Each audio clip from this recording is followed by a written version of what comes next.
Hello good morning dear students.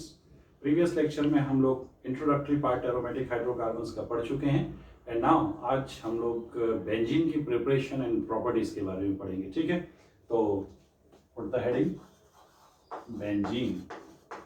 जो सबसे important aromatic hydrocarbon है वो कौन सा बेटा? बेंजीन, या इसको फीन भी कहा जाता है। ठीक है ना, बेंजीन। इसका मॉलिक्यूलर फॉर्मूला क्या है? इसको और क्या कहते हैं? बेंजीन को फीन, तभी फिनाइल या फिनॉल होता है ना, फीन। ठीक है, मॉलिक्यूलर फॉर्मूला क्या है बताइए? C6H6। एम्पिरिकल फॉर्मूला क्या है? CH। 1:1 में कार्बन हाइड्रोजन प्रेजेंट है, right? Very stable organic compound, even though it has pi bonds, resonance की वजह से काफी स्टेबल होता है। सबसे पहले इसे फेराडे नाम के साइंटिस्ट ने वेल फिश के cod liver, I mean liver oil से एक्सट्रैक्ट किया था इसको। ठीक है ना, Faraday isolated benzene from cod liver oil. Well fish जो होती है उसके लिवर ऑयल से सबसे पहले इसको बनाया गया था। ओके, तो मतलब बनाया तो नहीं गया था, सॉरी, आइसोलेट किया गया था। लिवर ऑयल से तो एक्सट्रैक्ट करेंगे। इसके बाद हॉफमैन नाम के साइंटिस्ट थे। हॉफमैन, ये मैंने पिछली बार आपको पढ़ाया था। He isolated benzene from fractional distillation of coal tar. Coal tar मैंने पढ़ाया था आपको पिछली बार। कोल के डिस्ट्रक्टिव डिस्टिलेशन से क्या बनता है? कोल टार। और कोल टार का फ्रैक्शनल डिस्टिलेशन कर दीजिए तो लाइट ऑयल फ्रैक्शन, जो सबसे पहला फ्रैक्शन मिलेगा उसी में बेंजीन होता है। तो फेराडे ने वाइटल फोर्स थ्योरी को सपोर्ट किया था। किसी ऑर्गेनिक, मैंने बताया था ना ऑर्गेनिक नेम कैसे आया था। बर्जीलियस ने वाइटल फोर्स थ्योरी दी थी कि organic compounds are essentially present in the organs of the living being. तो ये व्हेल फिश के लिवर ऑयल से निकाला गया था। और हॉफमैन ने फिर इसे सिंथेटिकली, आई मीन कोल लिया, उसका डिस्ट्रक्टिव डिस्टिलेशन किया, कोल टार बना, उसका फ्रैक्शनल डिस्टिलेशन किया, तो फर्स्ट फ्रैक्शन में ही बेंजीन आइसोलेट हुई। क्या, ये थोड़ा सा इंट्रोडक्टरी पार्ट था। अब हम देखेंगे method of preparation, MOP। Prepare करते हैं बेंजीन को। देखिए, सबसे पहले फर्स्ट मेथड फ्रॉम, सबसे इंपॉर्टेंट मेथड देखेंगे फिनॉल। सबसे ज्यादा पूछे जाने वाला रिएक्शन है ये पेपर में, वेरी इंपॉर्टेंट। फिनॉल से बेंजीन कैसे बने? थोड़ा सा लॉजिक लगाना चाहिए। पेपर में क्या होता है, हम लोग खाली रटते रहते हैं। जैसे मान लीजिए आपको बोला गया है भाई फिनॉल है आपके पास और इसको कन्वर्ट करना है बेंजीन में, तो सीधा सीधा आपको लॉजिक दिख रहा है कि ऑक्सीजन हटाना है। ये तो हमें यही रखना है, ऑक्सीजन हटाना है। ऑक्सीजन के रिमूवल को क्या कहते हैं? ऑक्सीजन अगर किसी कंपाउंड से रिमूव हो जाए तो उसे रिडक्शन कहते हैं। मतलब फिनॉल का रिडक्शन करना है बेटा, तो कोई रिड्यूसिंग एजेंट डाल दो। तो सबसे फेमस रिड्यूसिंग एजेंट इस रिएक्शन का है जिंक डस्ट। जिंक डस्ट लेके हीट कर दीजिए, तो जिंक क्या करेगा? रिड्यूसिंग एजेंट है, ये ऑक्सीजन अपने पास ले लेगा। जिंक ऑक्साइड एक स्टेबल ऑक्साइड फॉर्म हो जाएगी, है ना? तो बन गया बेंजीन। देखिए कितना आराम से बन गया। मुझे बस ये पता है कि मुझे इसमें जाने में क्या करना है, मैंने रिड्यूसिंग एजेंट यूज कर लिया, है ना? ठीक है। अच्छा, अब आप कहोगे सर जिंक ही क्यों? अल्कली मेटल्स तो इससे भी ज्यादा रिड्यूसिंग एजेंट होते हैं। जी हाँ, आप बिल्कुल सही हैं। सोडियम क्यों नहीं लिया? मैग्नीशियम क्यों नहीं लिया? कैल्शियम क्यों नहीं लिया? इनसे ज्यादा खतरनाक रिड्यूसिंग एजेंट हैं, फिर आपने जिंक ही क्यों लिया? ये क्वेश्चन बनता है। मैंने जिंक इसलिए लिया है प्यारे बच्चों, क्योंकि इसके पास एक्टिव हाइड्रोजन है। अगर आपने अल्कली मेटल या अल्कलाइन अर्थ मेटल लेने की गलती से भी गलती की, तो वो metal instead of reducing this hydrogen को निकाल लेगा और सॉल्ट बन जाएगा। सोडियम ले लिया तो सोडियम फिनॉक्साइड। जैसे इसीलिए हम लोग अल्कली मेटल्स नहीं लेते हैं। जैसे फिनॉल में अगर आपने सोडियम डाल दिया तो ये रिडक्शन की बजाय एसिड बेस रिएक्शन हो जाएगी, एसिड बेस रिएक्शन। और क्या बन जाएगा बच्चों? Sodium phenoxide minus plus plus 11.2 litre H2 gas at STP release हो जाएगी। आई होप आपको ये बात समझ में आ गई है कि जिंक ही क्यों लिया गया है। मतलब हमें ऐसा मेटल लेना है जो कि कैसा हो बच्चों? रिड्यूसिंग एजेंट भी हो और रिएक्टिव ना हो, क्योंकि कंपाउंड खतरनाक है आपका, रिएक्टेंट के पास एक्टिव हाइड्रोजन है। तो फर्स्ट मेथड हो गया। अब सेकंड मेथड देखिए सभी लोग। फ्रॉम मान लीजिए आपको मैंने एल्केन बनाने का एक लैब मेथड बताया था, Dumas reaction. Sodium salt of carboxylic acid ले लीजिए, तो यहाँ पे आपको क्या लेना पड़ेगा? सोडियम या पोटेशियम बेंजोएट ले लो। From C6H5COO Na, sodium potassium कुछ भी चलेगा, मतलब सोडियम बेंजोएट। अब आपके पास देखो, आपको क्या करना है उससे दिमाग लगाया करो। ये है आपके पास CONA, पोटेशियम भी चल जाएगा। आपको इसको कन्वर्ट किस में करना है? बेंजीन। तो बेंजीन में कन्वर्ट करना मतलब CO2 हटाना है। इसको हम कहते हैं डी कार्बोक्सिलेशन। और डी कार्बोक्सिलेशन करने के लिए मैंने आपको रिएजेंट बताया था सोडा लाइम, याद आ रहा है? सोडा लाइम NaOH और क्विक लाइम CaO का जो है 3:1 मिक्सचर है। इसके साथ हीट कर दीजिए बेंजीन और शानदार तरीके से डीकार्बोक्सिलेशन होके Na2CO, सोडियम बाइकार्बोनेट। तो ये ड्यूमा रिएक्शन है। लैब में बेंजीन ऐसे ही बनाते हैं, ड्यूमा रिएक्शन, ठीक है ना। तो एल्केन भी हमने इस मेथड से बनाया था। क्यों भाई, समझ गए कि नहीं? नोट कर लीजिए जरा, इसको फटाफट नोट करें बच्चों, ठीक है? क्लियर हो गया?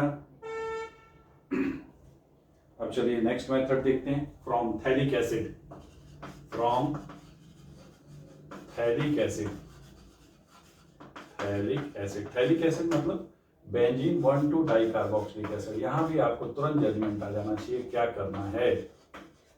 अगर इससे आपको बेंजीन बनाना है तो सीधा लॉजिक है कि CO2 हटाना है बेटा, बट अनफॉर्चुनेटली हमारे पास सॉल्ट नहीं है।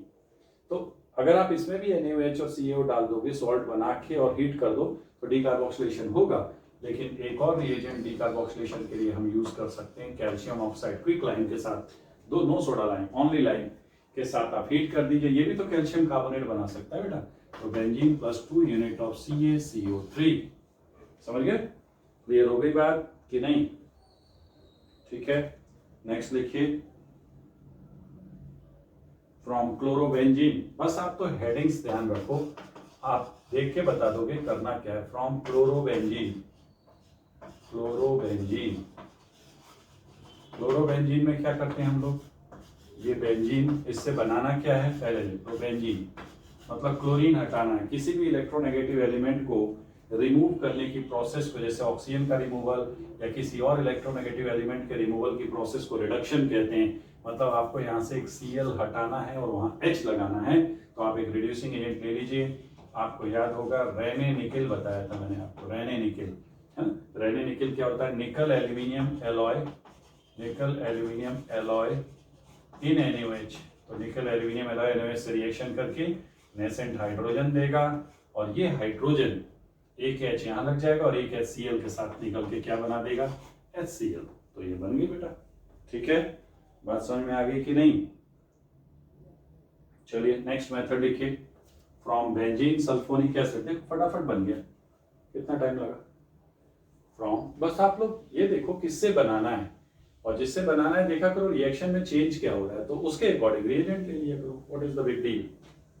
ठीक है, और साइंटिस्ट का नाम हो तो वही रिएजेंट लो जो उसने यूज किया है। ठीक है बच्चों, फिफ्थ मेथड ले लेते हैं। From benzene sulphonic acid, benzene sulphonic acid, benzene sulphonic acid क्या होता है? बेंजीन रिंग पे SO3H ग्रुप। अब आपको इससे अगर बेंजीन बनाना है तो सीधा सीधा मतलब है कि ये SO3H हटाना पड़ेगा और H लगाना पड़ेगा, मतलब डीसल्फोनेशन करना है। आपको मैंने बताया था ऑर्गेनिक GOC मैकेनिज्म पढ़ाते समय कि सल्फोनेशन, बेंजीन से SO3H बनाते समय क्या करते हैं? ओलियम या कॉन्सेंट्रेटेड H2SO4 के साथ हीट करते हैं। बट आपको ये भी बताया था कि सल्फोनेशन रिवर्सिबल रिएक्शन है ना, उसी का हम फायदा उठाएंगे। बेंजीन में सल्फ्यूरिक एसिड के साथ हीट करो तो ये और वाटर बनता है। अब हम उसी रिएक्शन को रिवर्स करा देंगे, वाटर यूज कर लेते हैं और हीट कर दीजिए हाई टेम्परेचर, डीसल्फोनेशन बहुत आसानी से हो जाता है।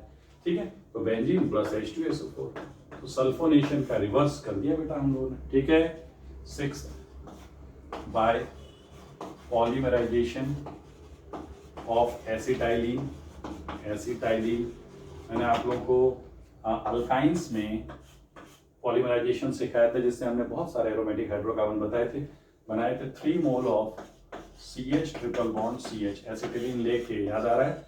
रेड हॉट, पुराने टॉपिक्स अच्छे से आने चाहिए। आयरन ट्यूब में हीट कर दीजिए तो बेंजीन बन जाएगा। कैसे होती है रिएक्शन? 3 मोल एसिटिलीन ले लीजिए, ट्राइमराइजेशन है एक्चुअली ये, पॉलीमराइजेशन जो हम बोल रहे हैं एक्चुअली ट्राइमराइजेशन। आई होप अब सबको याद आ गया होगा। ये ऐसे फ्री रेडिकल साइट्स बनती हैं और वो आपस में कनेक्ट हो जाते हैं, तो बेंजीन। ऐसी प्रोपाइन लोगे, मैंने बताया था, तो एसिटिलीन बन जाएगी। बताया था कि नहीं? अगर 1 मोल हम प्रोपाइन ले लें और 2 मोल क्या ले लें, एसिटिलीन, और इसे रेड हॉट आयरन ट्यूब में हीट करें, अब आपको मिलेगा क्या, बताइए भाई? अब आपको मिलेगा नथिंग बट, बोलिए क्या मिलेगा? टॉल्यूइन। यहाँ पे इस रिएक्शन में क्या मिल जाएगा? टॉल्यूइन मिल जाएगा, ठीक है। This will be, here you will get toluene. और ये अभी जेई में कुछ साल पहले ही आया था। 3 मोल प्रोपाइन ले लीजिए। अभी आप एक काम और कर सकते हो, सॉरी ये 2 कर देते हैं, इसको 2 और इसको 1 ले लो, जैलीन बन जाएगी ऑर्थोमेटा पैरा, ठीक है।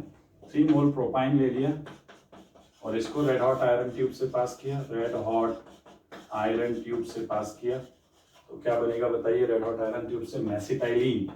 मेसिटाइलिन होता है 135 ट्राईमिथाइल बेंजीन। क्या है? 135 ट्राईमिथाइल बेंजीन, ये है बेटा मेसिटाइलिन, समझिए। तो इस तरीके से आप, खैर हमें तो बेंजीन बनाना था, सो बन गया है। इंडस्ट्रियल मेथड्स क्या है? ये तो इंडस्ट्रियली कैसे बनाते हैं, इंडस्ट्रियल मेथड्स देख लो जरा आप लोग। इंडस्ट्रियल मेथड्स बना चुके हो आप लोग, कोई बड़ी बात नहीं है। फर्स्ट बाय कैटालिटिक रिफॉर्मिंग, अभी बनाया था पिछले लेक्चर में, और एल्केन्स में हमने बहुत सारे एरोमेटिक हाइड्रोकार्बन बनाए थे। By catalytic reforming of normal hexane, आप लोग को याद आ गया होगा, Cr2O3 और Al2O3 के साथ हीट कर दीजिए। दूसरा मेथड है बाय फ्रैक्शनल डिस्टिलेशन ऑफ कोलटार, याद आया? नोट करें, this is all from the preparation section gentleman.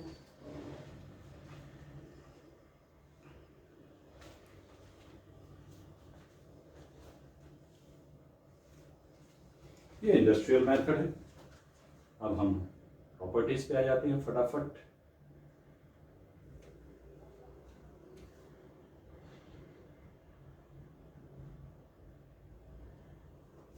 देखिए बेटा, प्रॉपर्टीज सबसे पहले नॉन पोलर है ना, नॉन पोलर मतलब म्यू इक्वल टू 0, मतलब एक ऐसा लिक्विड है, लिक्विड स्टेट में मिलता है रूम टेम्परेचर पे, है ना, एक ऐसा लिक्विड है जिसका कि डाइपोल मोमेंट 0 है, मतलब ये पोलर कंपाउंड्स के लिए सॉल्वेंट नहीं हो सकता है, ठीक है ना। Existing liquid state at room temperature, जिसका बॉइलिंग पॉइंट 80 डिग्री सेल्सियस है। वाटर से बॉइलिंग पॉइंट कम है, लेकिन लिक्विड स्टेट ही तो हो गया रूम टेम्परेचर, तो लिक्विड एट RT, तो नॉन पोलर सॉल्वेंट है। क्या है? Non polar solvent. इसलिए पोलर कंपाउंड्स तो इसमें डिसॉल्व नहीं होंगे, लेकिन नॉन पोलर कंपाउंड्स के लिए एक अच्छा सॉल्वेंट है बेटा, ठीक है। ओके, बात समझ में आ गई। नेक्स्ट लिखिए, इट इज, अगली प्रॉपर्टी लिखिए, पाई बॉन्ड तो है इसके अंदर, 3 पाई बॉन्ड्स होते हैं, लेकिन ये उतना रिएक्टिव नहीं होता है जितना कि एल्कीन्स होती हैं। क्यों? क्योंकि इनका पाई बॉन्ड रेजोनेंस में है। देखिए, it is not as reactive as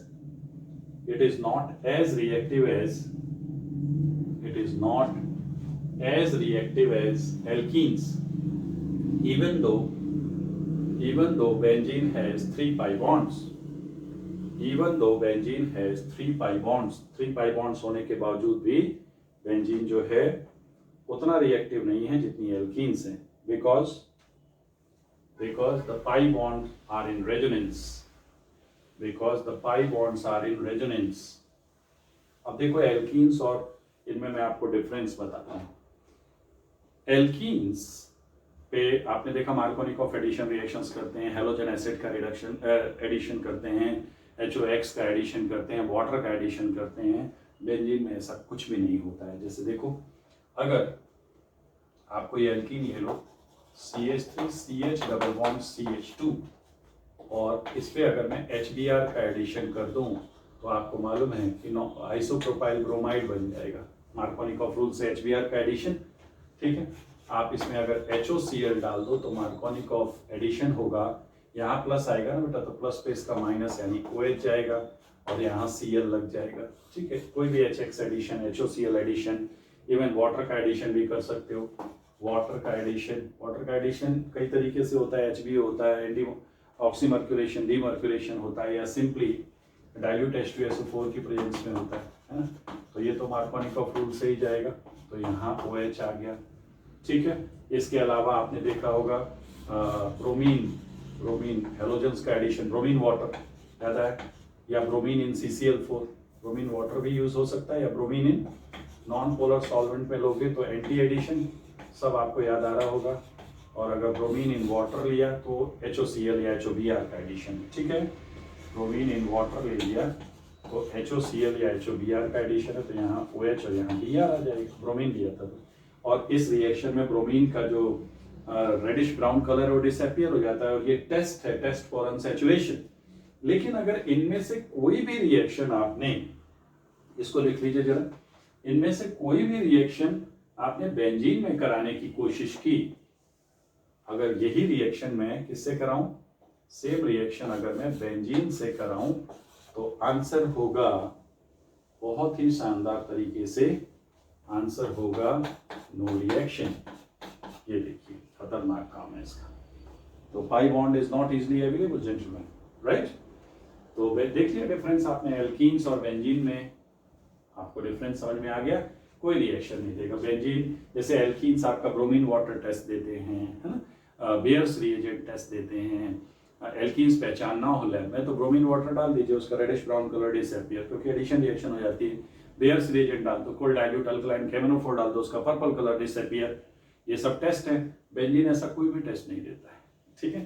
तो अगला पॉइंट लिख लीजिए, अगला पॉइंट बेंजीन, नेक्स्ट प्रॉपर्टी जो भी है, benzene does not give usual test of alkenes, that is usual test of alkenes, that is it does not decolorize Bayer's reagent, it does not decolorize Bayer's reagent, it does not decolorize Bayer's reagent, also it does not disappear the color of bromine water, it does not disappear the color of bromine water। तो ये difference है benzene और किसके बीच में, normal alkenes के बीच में। यहीं पे अगर ऊपर एक CH डबल बॉन्ड CH2 एक एल्कीन पार्ट लगाते हैं, सारे रिएक्शंस ऑन हो जाएंगे, लेकिन वो रिएक्शन एल्कीन की है, बेंजीन की थोड़ी है। बात समझ में आ रही है? चलो अब लिखिए नेक्स्ट पॉइंट। ये तो हो गए कुछ नॉर्मल बातें, अब लिखो केमिकल प्रॉपर्टी। तो नॉर्मल बातें बता दी मैंने, chemical properties, chemical properties.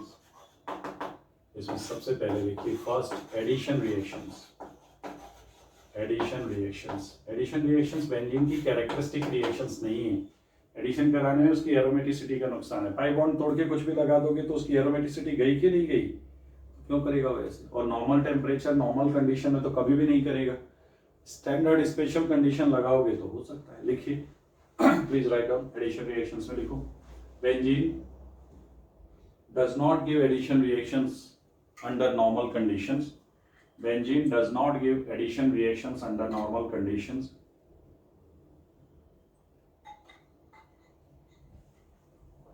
benzene does not give addition reactions under normal condition. However, under special conditions, few addition reactions are noticed, और वो कौन सी हैं? अगर बेंजीन को हम, मान लीजिए बेंजीन, ठीक है, बेंजीन को अगर हम हाइड्रोजन से रिएक्शन कराएं तो 3 डबल बॉन्ड होने की वजह से 3 मोल हाइड्रोजन से रिएक्ट करेगा इन द प्रेजेंस ऑफ निकल under high temperature 200 to 300 degree Celsius, 70% runs reaction. तो रिडक्शन तो होता है लेकिन कंडीशन से स्टैंडर्ड लगानी पड़ेंगी और आपका बन जाएगा साइक्लोहेक्सेन, ठीक है। This is more stable than this, कम से कम रेजोनेंस है तो भी पाई बॉन्ड है ना, तो अगर ये स्टेबल कंपाउंड बन रहा है मतलब हीट लिबरेट होगी, ठीक है कि नहीं। उसी को हम रेजोनेंस एनर्जी कहते हैं, आपको मालूम है। Heat of hydrogenation theoretical practical निकाल के सब्ट्रैक्ट कर दो, ठीक है बेटा। तो 3 मोल हाइड्रोजन लगने का मतलब है हमें नहीं मालूम ना, हमें कोई अननोन कंपाउंड दे दे वो और कहे कि बेटा बताओ उसमें पाई बॉन्ड कितने हैं, तो आप लैब में हाइड्रोजनेशन कराओ, पहले इसका मॉलिक्यूलर मास निकाल लो।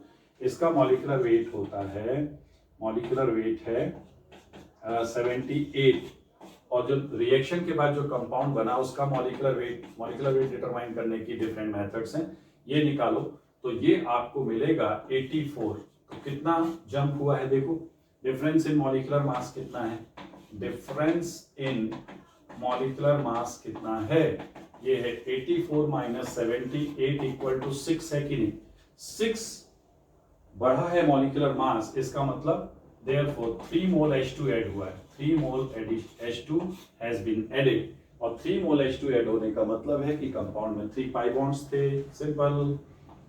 ऐसे ही अगर आप क्लोरीन से रिएक्शन कराओ 3Cl2 सनलाइट में आपको पता है ये फ्री रेडिकल मैकेनिज्म से जाएगा, और अभी जैसे ये वाला जो पाई बॉन्ड है ना, ये कैसे टूट जाएगा, एक फ्री रेडिकल साइड यहाँ, एक फ्री रेडिकल साइड यहाँ, ऐसे ये इधर, एक इलेक्ट्रॉन इधर, एक इलेक्ट्रॉन इधर, ये इसके लिए और इसके लिए बताया मैंने आपको, सब जगह फ्री रेडिकल साइड आ गए, और ये क्या बन जाएगा, Cl Cl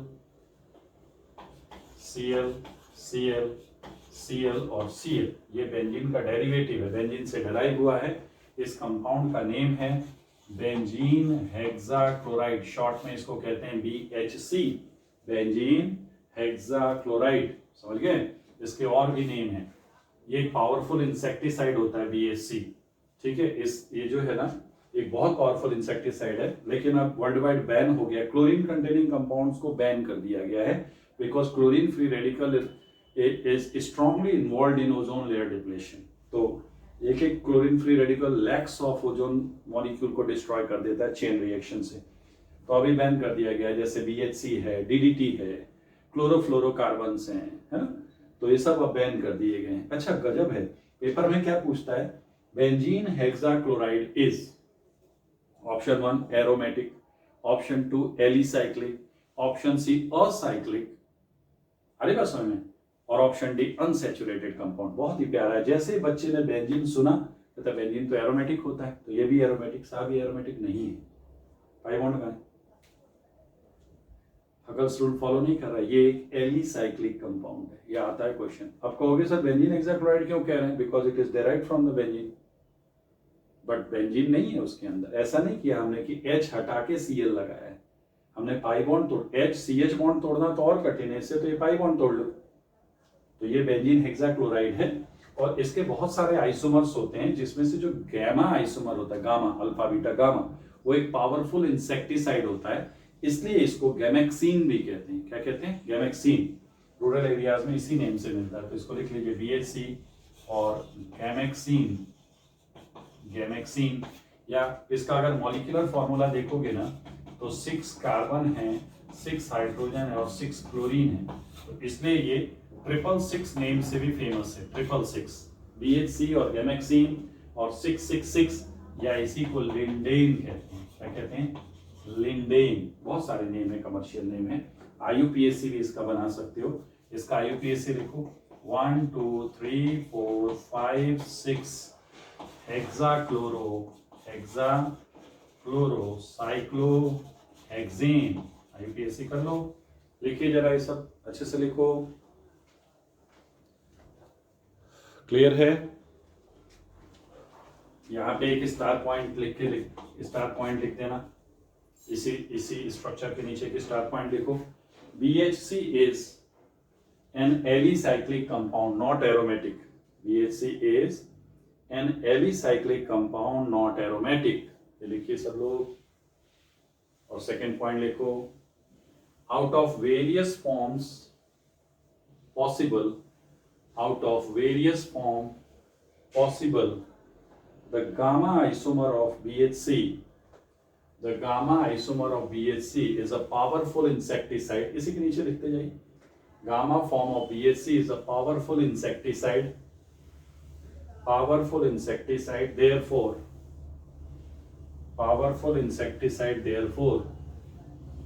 it is also called gamaxine. Note कर लीजिए सभी बच्चे, इसलिए इसको हम लोग क्या कहते हैं बच्चों, गैमेक्सीन कहते हैं, ठीक है। ये बातें हो गई। एक पॉइंट और लिखो, वही स्ट्रक्चर के नीचे एक पॉइंट और लिखिए, due to involvement of chlorine in ozone layer depletion, free radical in ozone layer depletion, compounds such as chlorine containing compounds such as BHC chlorine containing compound such as BHC, DDT आगे आएगा, DDT, CFC यानी chlorofluorocarbons have been totally banned worldwide. ठीक, तो दो reactions आपने देख ली, एक third reaction उसी में कंटिन्यू, उसी में एक लाइन आगे करके थर्ड रिएक्शन देखेंगे, वही सेम जो चार्ट आप बना रहे थे, H2 से रिएक्शन, उसके बाद हमने पढ़ा क्लोरीन से रिएक्शन, फिर थर्ड रिएक्शन उसी में बताता हूँ, ओजोनोलिसिस। ओजोनोलिसिस एक बहुत इंपॉर्टेंट रिएक्शन है, इससे इवन आप डबल बॉन्ड है ये तो पता लगता है, बट डबल बॉन्ड का प्रेजेंस थोड़ा सा एक्सपेंसिव एंड डेंजरस रिएक्शन है। डबल बॉन्ड का पता आप हाइड्रोजनेशन और क्लोरीनेशन से भी लगा सकते हो, लेकिन डबल बॉन्ड कहाँ है, ऑल्टरनेट है या एक के बाद एक है, ये या आइसोलेटेड है, ये ओजोनोलिसिस से पता लगता है। ठीक है, तो 3 मोल ऑफ ओजोन लगेंगे। और मान लीजिए आपने बेंजीन का स्ट्रक्चर अगर सपोज, क्योंकि आपको तो पता है पाई बॉन्ड घूमता रहता है, अगर ऐसा बनाया है कॉपी में, तो जहां जहां आपने डबल बॉन्ड बनाया है वहां वहां ओजोन लगा दीजिए। मैंने ये ट्रिक सिखाया भी आपको एल्कीन्स में, सभी बच्चे सीख भी गए थे, है ना। बेंजीन ट्राईओजोनाइड कहते हैं इसको, क्या कहते हैं बच्चों, बेंजीन ट्राईओजोनाइड, बेंजीन ट्राईओजोनाइड। और इसके बाद जिंक H2, जिंक के प्रेजेंस में बॉन्ड कैसे टूटता है, ये इधर टूट जाएगा, ये इधर टूट जाएगा, ये सब मैंने आपको सिखाया हुआ है। तो इससे बनेंगे 3 mole of glyoxal, 3 mole of glyoxal plus वो जो 3 नेसेंट ऑक्सीजन निकलेंगे वो जिंक के साथ रिएक्ट करके जिंक ऑक्साइड बना देंगे। ठीक है, समझ में आ गई बात। नोट पॉइंट लिखिए, नोट पॉइंट लिखिए बेटा। देखिए, the consumption of 3 mole H2 और Cl2 और O3, 3 मोल ऑफ H2 और Cl2 और O3 represents the presence of 3 pi bonds in benzene. Represents the presence of 3 pi bonds in benzene. However, the structure of triozonide, benzene triozonide, also confirms the presence of alternate pi bond in benzene. हालांकि वो घूमता रहता है, तो दो calculate के दो structure तो ले ही सकते ना बेटा, alternate pi bond in benzene. तो ये कुछ स्पेशल एडिशन रिएक्शंस मैंने बताए जो कि होते हैं इनके अंदर, लेकिन ये कैरेक्टरिस्टिक रिएक्शन नहीं है, फोर्सफुल रिएक्शन है। ठीक है, ये आपने पढ़ लिया फर्स्ट रिएक्शन, जिसमें हमने पढ़ा addition reaction. These are not at all characteristic reaction. Second reaction जो हम लोग पढ़ने जा रहे हैं बेंजीन में, वो है ऑक्सीडेशन। EAS लास्ट में पढ़ाऊंगा। EAS कैरेक्टरिस्टिक रिएक्शन है, सब्स्टिट्यूशन H हटा के ग्रुप लगाओ। पढ़ाऊंगा क्या, ऑलरेडी पढ़ा चुका हूं। तो हम एक चार्ट बनाएंगे और फटाफट उस टॉपिक को कंप्लीट कर लेंगे, क्योंकि बहुत डिटेल में मैंने आपको रिएक्शन मैकेनिज्म सेक्शन में इलेक्ट्रोफिलिक एरोमेटिक सब्स्टिट्यूशन पढ़ाया हुआ है। अब हम देखते हैं ऑक्सीडेशन। अगर आप बेंजीन को देखो ध्यान से, बेंजीन को एसिडिफाइड या अल्कलाइन KMnO4 के साथ या एसिडिफाइड KMnO4 के साथ हीट करते हैं। डिफरेंस बस इतना होता है कि अगर अल्कलाइन लोगे तो एसिड की जगह सॉल्ट बनता है, फिर एसिडिक वर्कअप करना पड़ता है। और अगर एसिडिक ले लिया सीधे H+ वाला, तो आप सीधे उसको एसिड ही बनेगा। अब ऑक्सीडेशन में क्या करना है, देखो मैं ट्रिक बताता हूँ। जहां डबल बॉन्ड है उसको ब्रेक कीजिए, एक ऑक्सीजन इधर, एक ऑक्सीजन इधर, यहां से ब्रेक कीजिए और यहां से ब्रेक कीजिए। लेकिन आपको तो पता है एक एक ऑक्सीजन नहीं लगेगा, क्योंकि KMnO4 एक एक ऑक्सीजन कब लगता है, जब ओजोन हो, रिडक्टिव होगी, ऑक्सीडेटिव में वहां भी दो। तो दोनों तरफ क्या करोगे, 2 ऑक्सीजन लगाओ, आपको आंसर मिल जाएगा।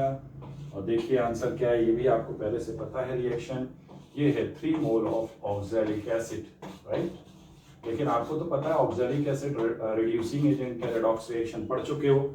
ये फर्दर KMnO4 से रिएक्ट कर जाएगा, फर्दर एसिडिफाइड KMnO4 से रिएक्ट करके 2 mole of CO2 gas and H2O gas बना देगा, H2O बना देगा। ठीक है, तो ये है oxidation of benzene by acidified KMnO4। Heat करना पड़ेगा, नॉर्मल कंडीशन में नहीं होता है।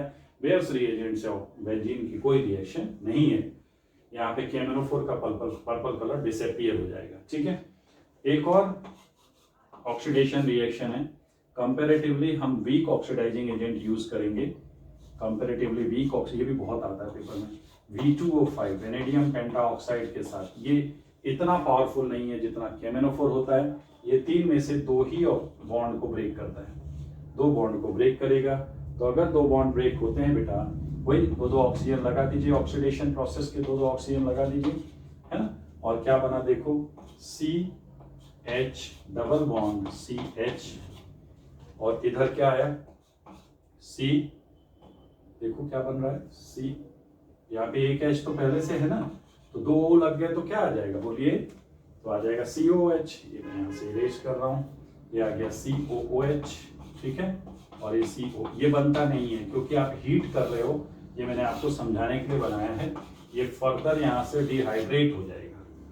ये मैलाइक एसिड है, लेकिन प्रोडक्ट मैलाइक एसिड नहीं होता है, प्रोडक्ट होता है मैलाइक एनहाइड्राइड। सिस्ट्रॉन्स आइसोमेरिज्म आप सबको पता है, ये होता है मैलाइक एनहाइड्राइड और H2O निकल गया। ठीक है, ये क्या है, मैलाइक।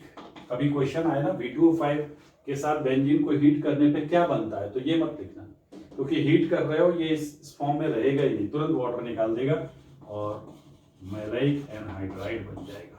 ठीक है, और इधर से एक और एसिड बनेगी ऑक्सैलिक एसिड, वो बन जाएगी। लेकिन मेन इंपॉर्टेंट कंपाउंड ये भी पार्ट तो बनेगा बेटा, एक ऑक्सैलिक एसिड भी तो बनेगा, लेकिन ऑक्सैलिक एसिड में डिहाइड्रेशन नहीं होता है। डाई कार्बोक्सिलिक एसिड में डिहाइड्रेशन तभी होता है जब 5 या 6 मेंबर रिंग बन रही हो। इसमें करके देख लो, नहीं होगा। ठीक है, तो ये ऑक्सीडेशन रिएक्शन पढ़ ली बेटा आप लोगों ने सक्सेसफुली। नोट करिए जरा जल्दी से इसको, सभी लोग नोट करो।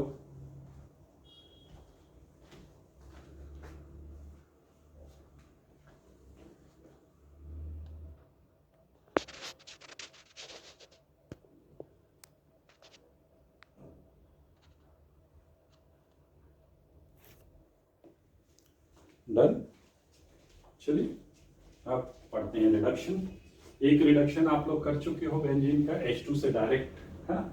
अब एक बहुत इंपॉर्टेंट रिएक्शन बताता हूं आपको, यहां तक हो गया। देखिए, थर्ड केमिकल प्रॉपर्टी रिडक्शन। तो रिडक्शन भी 2 तरीके से, एक नॉर्मल रिडक्शन है सेवेटियर-सेंड्रेंस रिडक्शन, और एक है बर्च रिडक्शन। तो बेंजीन को अगर, ध्यान देना, ये 3 पाई बॉन्ड्स बनाता हूँ रादर, अगर हम 3 मोल हाइड्रोजन के साथ निकल की प्रेजेंस में 200 to 300 डिग्री सेल्सियस पे हीट करें तो साइक्लोहेक्सेन बनती है और हीट लिबरेट होती है। एक ये रिडक्शन रिएक्शन अभी पढ़ाया था मैंने आपको, ये सेवेटियर-सेंड्रेंस रिएक्शन है, सेवेटियर-सेंड्रेंस SSR, सेवेटियर-सेंड्रेंस रिएक्शन। ठीक है ना, सेवेटियर-सेंड्रेंस रिएक्शन है बेटा।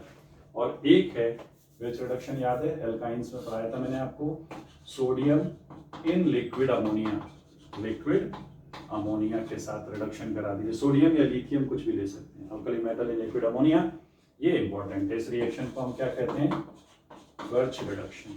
ये एल्कीन्स में नहीं होता है, एल्काइन से एल्कीन बनाने काम में आता है, लेकिन ये एल्कीन नहीं है, इसमें होता है बर्च रिडक्शन। इसको यहाँ पे कहा जाता है 1,4 रिडक्शन। 1,4 इसलिए कहते हैं, फर्स्ट और फोर्थ कार्बन रिड्यूस होता है। अगर मैं ये फर्स्ट मान लूँ तो ये फोर्थ, ये ऐसा रहेगा, और ये भी फोर्सफुल रिडक्शन है। ये तो आपने नॉन एरोमेटिक बना दिया एरोमेटिक कंपाउंड को, तो अपने आप तो कभी नहीं होगा। यहाँ पहले से एक एक H था कि नहीं, एक एक H पहले से था, और एक एक रेजिस रिएक्शन से आया। 1,4 एडिशन रिएक्शन कहते हैं इसको, 1,4 रिडक्शन रिएक्शन कहते हैं। ठीक है, बात समझ में आ गई आप सबको। एक अनस्टेबल कंपाउंड बन गया स्टेबल से, तो हीट लगेगी। ठीक है, नोट करें जरा, ये हीट हमको देनी पड़ती है निकल के सरफेस से हाइड्रोजन को रिमूव करने के लिए। I hope the message is clear to you all. ठीक है, नहीं ऑर्गेनिक पढ़ चुके हो, अब तो काफी कुछ आपको आ गया है। फटाफट सिलेबस करते हैं, उसके बाद प्रैक्टिस, प्रैक्टिस से परफेक्शन आएगा, लेकिन उसके लिए पहले कंटेंट तो पता हो। ठीक है ना, अब आपको मैं इसकी मैकेनिज्म बताता हूँ। वैसे अल्काइन में मैंने मैकेनिज्म बताया था, लेकिन फिर भी ये रिएक्शन कैसे होती है, क्या है, वो सीखिए। 1,4 ही क्यों, 1,2 क्यों नहीं। तो मैकेनिज्म ऑफ बर्च रिडक्शन, जहाँ जहाँ जरूरी है मैं मैकेनिज्म आपको आपके सिलेबस के रिक्वायरमेंट के अकॉर्डिंग बताता रहता हूँ, ठीक है। होता क्या है एक्चुअली, जैसे आपने बेंजीन लिया, बेंजीन है, जब आप सोडियम या लिथियम लोगे तो सोडियम एक अल्कली मेटल है, अपना इलेक्ट्रॉन डोनेट करने के लिए बहुत तेजी से इलेक्ट्रॉन डोनेट करता है। जब ये इलेक्ट्रॉन इसमें से किसी भी कार्बन के पास पहुंचेगा, मान लीजिए ये इलेक्ट्रॉन कहाँ आना शुरू हुआ, सपोज ये इलेक्ट्रॉन ने अप्रोच करना शुरू किया ये इस सेंटर पे, तो इस इलेक्ट्रॉन और पाई इलेक्ट्रॉन के बीच में रिपल्शन शुरू हो जाएगा बच्चों। और अगर ये रिपल्शन हुआ तो पाई इलेक्ट्रॉन कहता है भाई मैं तो भाग रहा हूँ यहाँ से, I will not stay here. तो ये पाई इलेक्ट्रॉन जब यहाँ से भगेगा तो क्या बन गया, देखिए यहाँ एक एच है पहले से, ठीक है, यहाँ पे एक फ्री रेडिकल साइट, वो इलेक्ट्रॉन के आने की वजह से एक फ्री रेडिकल साइट बन जाएगी और यहाँ माइनस चार्ज आ गया। ये एच मैंने दिखा दिया है, ये है आपका 1,2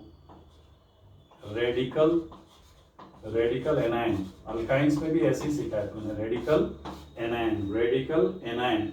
बट अगर एडजेसेंट कार्बन पे ये इलेक्ट्रॉन्स रहेंगे तो अनस्टेबल होगा कि नहीं बताओ, ये होगा अनस्टेबल। तो तुरंत ये रेजोनेंस में आ जाता है, भैया दूर बढ़ाओ इसको, स्टेबिलिटी बढ़ाओ। तो इस रेजोनेंस कैसे होगा इसमें, ये रेजोनेटिंग स्ट्रक्चर है, कैसे आएगा, H फ्री रेडिकल यहाँ, डबल बॉन्ड इधर एक H यहाँ है और यहाँ आ गया माइनस चार्ज। ये भी रेडिकल एनायन है लेकिन ये 1,4 रेडिकल एनायन है। क्या कहते हैं, 1,4 रेडिकल एनायन। और ये कैसा है बच्चों, ये है स्टेबल। क्यों, रिपल्शन कंपैरेटिवली स्टेबल, स्टेबल तो नहीं है भाई, माइनस चार्ज है, फ्री रेडिकल स्टेबल कैसे होगा, but in comparison to this is more stable because it is having lesser repulsion. Now the game starts. How the game will start? अब आएगा आपका सॉल्वेंट अमोनिया NH3। ये minus charge है, ये active hydrogen है, इसको खींच लेता है और इसके बाद की स्टोरी हम इधर लिखेंगे।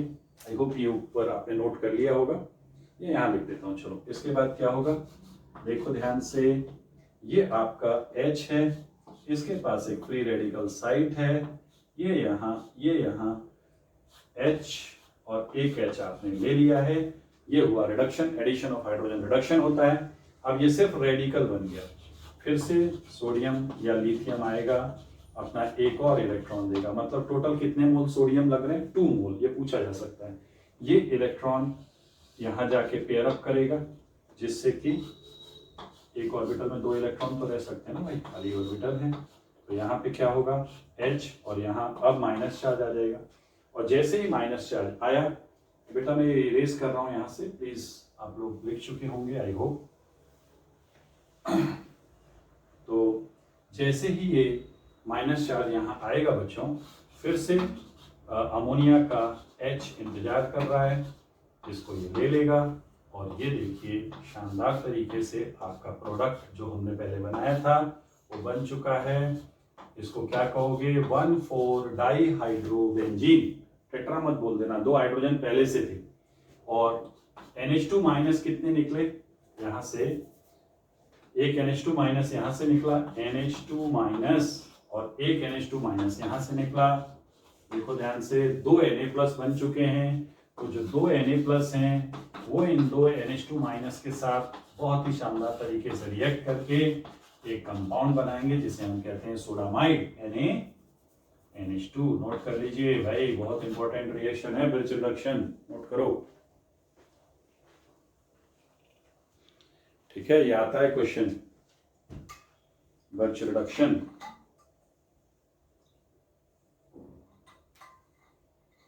एक लेक्चर और लगेगा आपका एरोमेटिक हाइड्रोकार्बन, कल कंप्लीट कर दूंगा मैं, इसको कंप्लीट हो जाएगा, फिर हम एल्काइल एराइल हैलाइड शुरू करेंगे, ठीक है। अब यहाँ पे एक नोट पॉइंट लिखिए, ये तो बेंजीन का रिडक्शन था, लेकिन अगर एग्जामिनर ने आपको कोई ग्रुप लगा के दे दिया तो मैं आपको एक ट्रिक भी सिखा देता हूँ और उस ट्रिक का लॉजिक भी बता देता हूँ कि नोट लिखिए, नोट लिखें, if a group is present on benzene ring, then case 1, अगर आपका ग्रुप डोनर है ना, then number 1 donor, electron donor group, ऐसे लिख लीजिए, electron donor group will stay, इसका लॉजिक भी बताऊंगा आपको क्या कारण है, will stay at unsaturated carbon, unsaturated carbon, इसके लिए आप शॉर्ट ट्रिक याद रख सकते हो, DU, डिग्री ऑफ अनसैचुरेशन निकालते हो ना, DU, यानी donor will stay at unsaturated carbon. कारण अभी बताता हूं। बी, इलेक्ट्रॉन, उसका उल्टा हो जाएगा, अगर इलेक्ट्रॉन विथड्रॉइंग ग्रुप है, विथड्रॉइंग ग्रुप है मतलब EWG है, will stay eight saturated carbon, saturated carbon, कारण अभी बताता हूं आपको, ठीक है। एक एग्जांपल ले लेते हैं, जैसे फॉर एग्जांपल आपने सपोज मिथॉक्सी बेंजीन लिया और इसको आपने lithium in liquid ammonia, lithium in liquid ammonia के साथ रिएक्ट कराया। कैसा ग्रुप है? इलेक्ट्रॉन डोनर ग्रुप है, रेजोनेंस से इलेक्ट्रॉन डोनेट करता है, तो डोनर है तो अनसैचुरेटेड पे ही रहेगा, मतलब इसका वाला ये बॉन्ड रिड्यूस नहीं होगा और 1,4 रिडक्शन होता है, तो H यहां लगेगा। आप H नहीं भी शो करोगे तो चलेगा।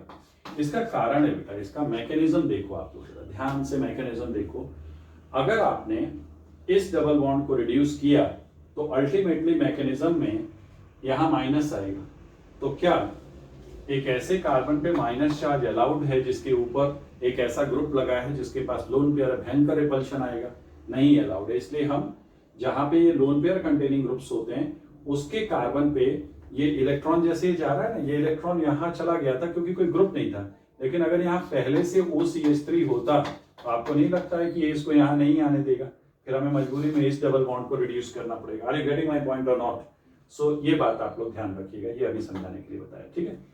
अगर ये फर्स्ट एग्जांपल हो गया, इसी में आप एक ट्रिक से भी सॉल्व कर सकते हो या फिर समझ के रखो या मैकेनिज्म बनाओ पूरी, आप चाहें तो इसकी मैकेनिज्म भी लिख सकते हैं। अगर नाइट्रो ग्रुप है, अब देखो इंटरेस्टिंग होगा, ये नाइट्रो ग्रुप है और इसको आपने लिथियम इन लिक्विड अमोनिया से रिएक्शन कराया, तो अब आपका ये ही डबल बॉन्ड रिड्यूस होगा। 1,4 में कैसे जाएगा बताता हूं अभी। देखो नाइट्रो ग्रुप एक H आके यहाँ लग जाएगा, एक H लग जाएगा, 1,4 रिडक्शन होता है। अब आप कहोगे सर ऐसा क्यों हो गया, मैं बताता हूँ आपको।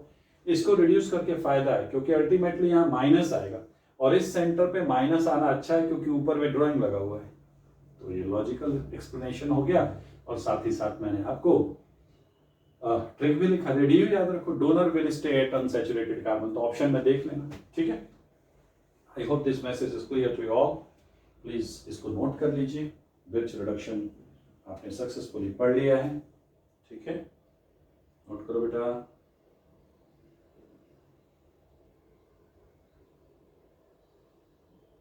चलिए नेक्स्ट केमिकल प्रॉपर्टी पढ़ते हैं।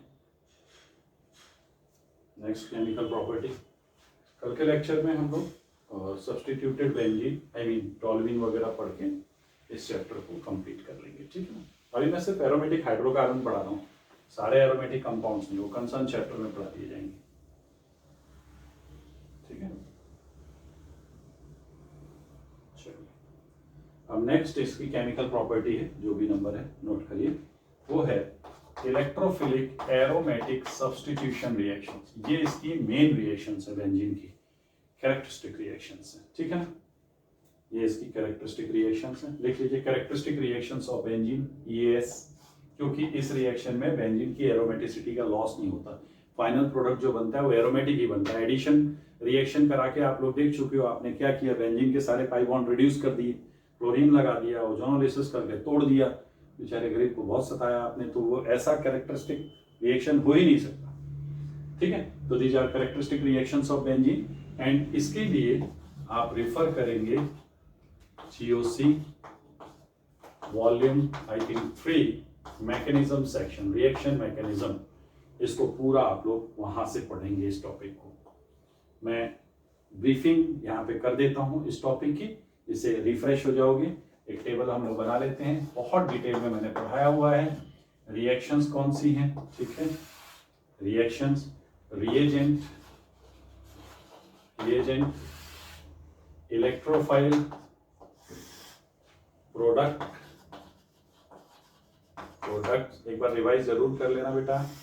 एंड लास्ट रिमार्क्स, यानी कुछ अगर कमेंट हो तो वो आप लोग बताएंगे। रिएक्शन में सबसे पहले हम देखेंगे हेलोजिनेशन। हेलोजिनेशन रिएजेंट्स कौन कौन होते हैं बताओ। रिएजेंट्स, इसमें आप बेंजीन को रिएक्ट कराते हैं हेलोजन के साथ, किसके प्रेजेंस में, anhydrous AlCl3, halogen career, iron भी ले सकते हो, ठीक है। तो यहाँ पे क्या बनता है, प्रोडक्ट हम बता देंगे, ये रिएजेंट है आपके, प्रोडक्ट हम आगे बताएंगे। यहाँ पे जो X2 है, ये X2 क्या होता है बताइए, रिएक्शन में लिख देता हूँ, आपको X यहाँ लग जाएगा और यहाँ का H निकलेगा उस X के साथ जुड़ जाएगा। यहाँ X2 आप क्लोरीन या ब्रोमीन लीजिए, ठीक है। X should not be fluorine, X2 fluorine allowed नहीं है। और अगर X2 आयोडीन लिया है आपने तो ऑक्सीडाइजिंग एजेंट जरूर लेके चलिए, क्योंकि इस रिएक्शन में HI बनता है जो कि रिड्यूसिंग एजेंट होता है, रिएक्शन रिवर्स हो जाती है। ये है बेटा रिएजेंट। इलेक्ट्रोफाइल होगा हेलोनियम आयन, अगर Cl प्लस बना तो क्लोरोनियम आयन। कैसे बनता है आप सबको पता है, AlCl3 X को निकाल लेगा विथ इलेक्ट्रॉन, X प्लस आ जाए क्लोरोनियम आयन। और अगर Br प्लस है तो उसको क्या बोलोगे, ब्रोमोनियम आयन। प्रोडक्ट क्या होगा, हेलोबेंजीन, क्लोरोबेंजीन, ब्रोमोबेंजीन, आयोडोबेंजीन। फ्लोरोबेंजीन इस मेथड से नहीं बनाते हैं, ठीक है। और रिमार्क्स में इरिवर्सिबल है। इसके अलावा रेट ऑफ C6H6 यहाँ पे इक्वल होता है रेट ऑफ C6D6। मैंने पूरा ही रिवाइज करा दिया आपको, रेट ऑफ C6D6। इसका RDS, रिएक्शन का RDS क्या है, सिर्फ सल्फोनेशन में प्रॉब्लम है, बाकी सब तो यही रिमार्क्स चलेंगे। बाकी सब में एक ये एक दो। और RDS क्या होता है, rate determining step, attack of electrophile, ठीक है, या फॉर्मेशन ऑफ सिग्मा कॉम्प्लेक्स, ये कह सकते हो। देखो ये फर्स्ट रिएक्शन हो गई बच्चों आपकी, ठीक है। फर्स्ट रिएक्शन मैंने सक्सेसफुली बता दिया। ग्राफ पे इसका आपको मालूम है, ग्राफ एनर्जी प्रोफाइल कैसा आता है, energy and progress of reaction, almost पूरा ही पढ़ा दिया मैंने आपको। प्रोग्रेस ऑफ रिएक्शन RDS है तो ये ऐसा आएगा, ठीक है। ये रिएक्टेंट, ये प्रोडक्ट, एक्सोथर्मिक लेके चल रहे हैं, ये आपका हो गया इंटरमीडिएट, ये है ट्रांजिशन स्टेट 1, ये है ट्रांजिशन स्टेट 2। एक बार मैकेनिज्म जरूर रिवाइज कर लीजिए, आपको ये आसान रहेगा, ठीक है। तो ये हुआ बेटा हेलोजिनेशन। अब हम सेकेंड रिएक्शन, इसको नोट करिए जरा जल्दी से, फास्ट नोट करो। अब हम इसमें सेकेंड रिएक्शन देखेंगे हेलोजिनेशन के बाद। अगली रिएक्शन है नाइट्रेशन, रिएक्शन नंबर 2, ठीक है। नाइट्रेशन में हम किससे रिएक्ट कराते हैं मालूम है आप लोगों को, बेंजीन को कंसंट्रेटेड HNO3 और कंसंट्रेटेड H2SO4 से रिएक्ट कराते हैं। तो benzene plus concentrated HNO3 in the presence of concentrated H2SO4 क्या बनता है भाई, नाइट्रोबेंजीन प्लस H2O। इलेक्ट्रोफाइल कौन होता है इसका बताइए, इलेक्ट्रोफाइल होता है नाइट्रोनियम आयन। कैसे बनता है याद आ रहा है, ये बनता कैसे है कौन बताएगा। HNO3 और H2SO4 की रिएक्शन में यहाँ ये बेस की तरह काम करता है, ये एसिड की तरह। तो पहले बनेगा H2NO3, बेस है तो प्रोटॉन ले लिया और ये बन गया HSO4 माइनस, बाद में फिर डिकम्पोज होके H2O निकल जाता है और बनता है नाइट्रोनियम आयन। और प्रोडक्ट क्या बनेगा, प्रोडक्ट बनेगा नाइट्रोबेंजीन। और रिमार्क्स इसके सेम है, सिर्फ सल्फोनेशन में रिमार्क चेंज होगा, बाकी सब जगह यही कहानी चलेगी, ठीक है। चलिए आफ्टर नाइट्रेशन अब हम देखेंगे हेलोजिनेशन, नाइट्रेशन। थर्ड रिएक्शन है फ्री रेडिकल रिएक्शन। तो फ्री रेडिकल रिएक्शन में ए आएगा एल्काइलेशन, ये भी बहुत डिटेल में पढ़ा हुआ है आप लोगों ने। मैं यहाँ पे कोई भी स्पेशल पॉइंट्स इसके नहीं बता रहा हूँ क्योंकि फिर पूरा टॉपिक ही फिर से आ जाएगा, ठीक है। वहाँ मेहनत क्यों की थी हमने। एल्काइलेशन कैसे कराते हैं बताओ। एल्काइलेशन में हम एल्काइल हैलाइड से रिएक्शन कराते हैं एनहाइड्रस AlCl3 की प्रेजेंस में, तो आपको मिल जाता है alkyl benzene plus HX। Electrophile क्या होता है इसका बताओ, इसका इलेक्ट्रोफाइल बोले भाई कार्बोकेटायन, तो रीअरेंज हो सकता है। प्रोडक्ट क्या बनेगा, product alkyl benzene condition same, remark same होंगे। ये तो हो गया एल्काइलेशन का। और बी होता है एसाइलेशन। एसाइलेशन तो बेंजीन को किससे रिएक्शन कराते हैं? एसिड हैलाइड से, RCOX, anhydrous AlCl3, product ketone बनेगा इसमें, आपको पता ही है, RC+O+HX, ठीक है। और इलेक्ट्रोफाइल क्या होगा? RCO+, प्रोडक्ट तो आपके सामने है, C+OR, और रिमार्क सेम। देखिए फटाफट नोट करें, रिवीजन चल रहा है तेजी से, रिमार्क्स इसके यही रहेंगे बेटा, ठीक है। और लास्ट रिएक्शन है, क्या क्या होता है अपना? Halogenation, nitration, sulphonation, Friedel Crafts reaction. तो अब मैं फोर्थ को लास्ट में लिखता हूँ, that is sulphonation, fourth reaction. ये यूनिक है, इसमें सारी चीजें बदल जाएंगी। फोर्थ रिएक्शन है सल्फोनेशन। सल्फोनेशन में रिएक्शन किससे कराते हैं बेटा? ओलियम के साथ, ठीक है ना। सल्फोनेशन में रिएक्शन किसके साथ है? H2SO4 या तो कंसंट्रेटेड ले लो या ओलियम ले लिया करो। प्रोडक्ट बेंजीन सल्फोनिक एसिड, ये रिवर्सिबल रिएक्शन H2। इसी का यूज हमने किया था बेंजीन बनाने में। इसका इलेक्ट्रोफाइल भी न्यूट्रल होता है, SO3। और प्रोडक्ट क्या है इसका बताओ? प्रोडक्ट है बेंजीन सल्फोनिक एसिड। अब ये देखो यहाँ सब बदल जाएगा, रिमार्क्स भी बदलेंगे। पहले रिवर्सिबल है, यहाँ पे भी चेंज। बेंजीन की रेट ऑफ रिएक्शन इनसे तेज होती है, सब पता है आपको। रिवर्सिबल है तो RDS का सवाल ही नहीं है, क्योंकि दोनों की स्पीड सेम है। इसका ग्राफ कैसा आता है? Energy and progress of reaction, बताओ भाई। ये आपका इस टाइप का ग्राफ, दोनों तरफ कोलैप्स हो सकता है, आगे भी जा सकती है रिएक्शन और पीछे भी आ सकती है। ये है इंटरमीडिएट, नोट करिए फटाफट, प्लीज नोट डाउन कर लीजिए इसको। ये ऑलमोस्ट बेंजीन आपका कंप्लीट हो गया है बेटा। मैं थोड़ा सा बेंजीन के स्ट्रक्चर के बारे में बात कर लूँ तो अपना बेंजीन टॉपिक कंप्लीट हो जाएगा। कल के लेक्चर में हम लोग एल्काइल बेंजीन शुरू करेंगे, ठीक है। Will start alkyl benzene.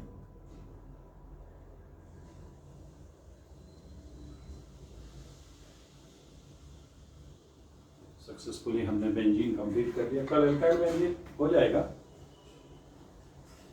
और हम लोग लेक्चर कंप्लीट करके फिर will start alkyl halide also.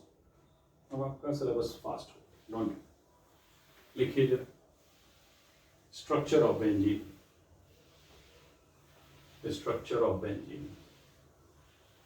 आपको मालूम है बेंजीन के 5 रेजोनेटिंग स्ट्रक्चर दिए गए हैं, लिखिए। फर्स्ट पॉइंट लिखिए, 5 resonating structure of benzene was proposed. वैसे तो 100 के ऊपर स्ट्रक्चर्स दिए गए हैं, लेकिन मोस्ट एक्सेप्टेबल स्ट्रक्चर 5 हैं, जिसमें से सबसे ज्यादा एक्सेप्टेबल 2 हैं जो कैकुले ने दिए थे। 5 resonating structures of benzene has been proposed, out of which 2 were proposed by Kekulé and 3 by Dewar। Kekule के स्ट्रक्चर क्या है? कोई भी सही नहीं है, लेकिन सही ये इमेजिनरी स्ट्रक्चर होते हैं, कंट्रीब्यूटिंग। सही स्ट्रक्चर होता है रेजोनेंस हाइब्रिड। ये है कैकुलेज स्ट्रक्चर, कैकुलेज स्ट्रक्चर। और बाकी के 3 कौन से हैं? ये है, ठीक है ना, ये है। 100 साल लगे थे बेटा इसके स्ट्रक्चर की डिस्कवरी में। ये है और एक ये, लेकिन ये डेवार स्ट्रक्चर। इसमें से कोई भी स्ट्रक्चर रियल नहीं है। रियल स्ट्रक्चर क्या होता है? इन सब का हाइब्रिड, जो ये बताता है कि पाई बॉन्ड कंटिन्यूअसली रोटेट कर रहा है। तो रियल स्ट्रक्चर बेंजीन का ये है, ठीक है। सेकेंड पॉइंट इसमें लिखेंगे, all carbon atoms in benzene are sp2 hybridized,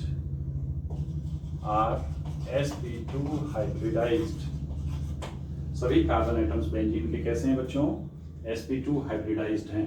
therefore it has planar, hexagonal planar structure। लिख लीजिए, इसके बाद और क्या बताएंगे स्ट्रक्चर में, 12 सिग्मा बॉन्ड्स हैं, सबको मालूम है 12 सिग्मा बॉन्ड्स में से 6 जो हैं वो sp2 कार्बन कार्बन बॉन्ड है और 6 sp2s कार्बन हाइड्रोजन बॉन्ड है। ये 12 सिग्मा है एंड 3 पाई बॉन्ड्स हैं, आप सबको पता ही है, जो कि कौन से हैं, पी पाई 3 पाई बॉन्ड्स हैं जो कि पी पाई बॉन्ड्स हैं।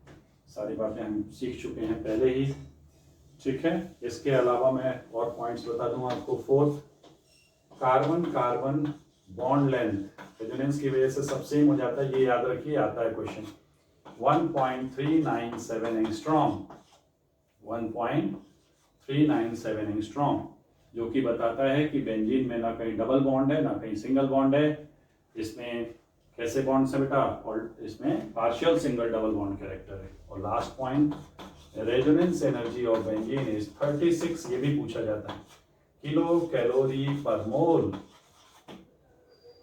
So this is all from benzene, gentlemen. We have successfully completed benzene. कल के लेक्चर में हम लोग एल्काइल बेंजीन कंप्लीट करेंगे and then will start unit number 3 of organic chemistry, that is alkyl aryl halide. After that oxygen containing and then nitrogen containing compound, and that will include the complete organic chemistry. Okay, so thank you very much for being with me. See you soon once again. God bless you all.